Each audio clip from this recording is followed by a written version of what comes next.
Salut tout le monde, j'espère que tout va bien chez vous. Le sujet d'aujourd'hui, c'est les relations d'équivalence sur un ensemble. Ok? Tout d'abord, on a besoin d'un ensemble E, oui, et une relation R. Une relation, c'est une correspondance entre deux ensembles, oui, mais le cas qui nous intéresse pour définir les relations d'équivalence sur l'ensemble E, c'est R, une relation définie de E dans E, c'est-à-dire une relation qui relie les éléments de E, oui. Pour que cette relation soit une relation d'équivalence, oui, elle doit vérifier trois conditions. D'accord. La première condition, c'est que cette relation doit être réflexive. Réflexive, oui. C'est-à-dire, quel que soit X appartenant à E, X est en relation avec lui-même. Oui. Deuxièmement, cette relation doit être symétrique. Symétrique, c'est-à-dire, quel que soit X et Y, deux éléments de E, alors X est en relation avec Y, ça implique que Y est en relation avec X.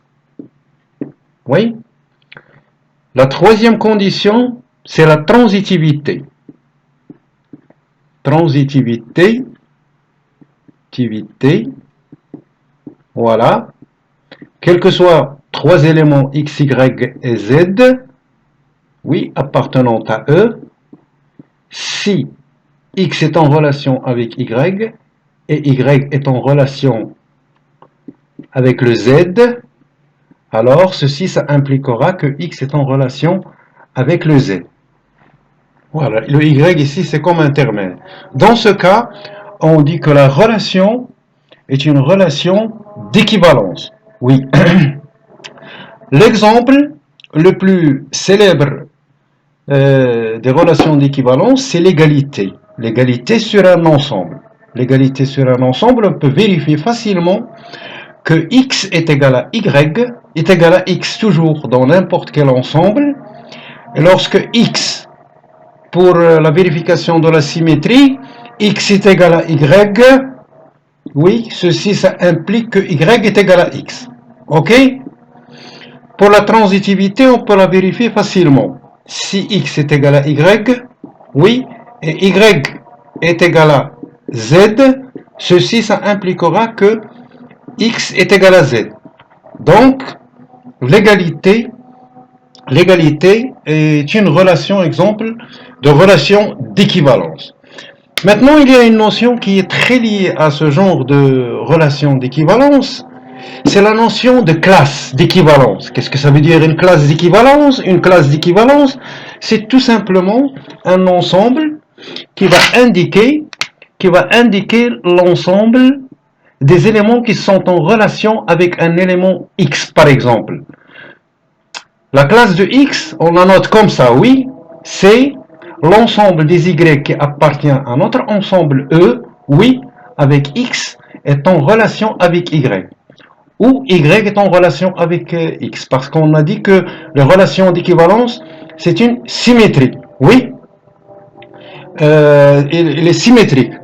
Donc, et parmi les caractères et les spécifications de ces classes d'équivalence, c'est que si on a deux classes d'équivalence X et Y, on a deux cas. Oui, soit le X coïncide avec la classe de X, coïncide avec la classe de Y, soit l'intersection de ces classes est nulle. Le cas où les classes coïncident, c'est lorsqu'on a X est en relation avec Y ou Y est en relation avec X. L'intersection de ces deux classes est égale à l'ensemble vide, oui, si X n'est pas en relation avec Y. On a uniquement deux cas pour les classes d'équivalence. Autre chose, la réunion de toutes les classes d'équivalence sur E, oui, avec X appartenant à E, ça est égal E lui-même. Oui, ça c'est le cas général. Cette condition est toujours valable. Mais si on choisit uniquement les classes qui sont disjointes et on fait une réunion, et si cette réunion nous donne le E, dans ce cas, on dit que l'ensemble de ces classes disjointes forme une partition sur E. Ok? Donc, voilà. C'est les notions les plus importantes pour les classes d'équivalence. Je vais vous donner un exercice, vous devez le faire, mais je vais le corriger dans une autre séance. Ok? C'est la congruence. Exemple de la congruence.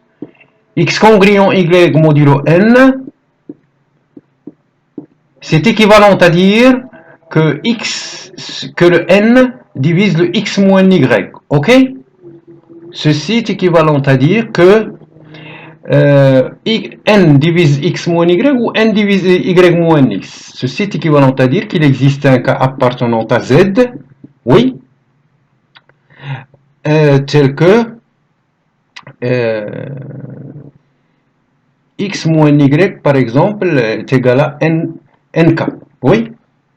Alors, montrer dans Z, montrer que l'ensemble des classes, c'est X plus NK, avec quel que soit le cas appartenant à Z. C'est à titre d'exercice. Tout d'abord, vérifier que la congruence, oui, notre ensemble E, c'est Z, dans ce cas. Et R, c'est la congruence. Montrer tout d'abord que la congruence est une relation d'équivalence, oui, et montrer que l'ensemble des classes d'un élément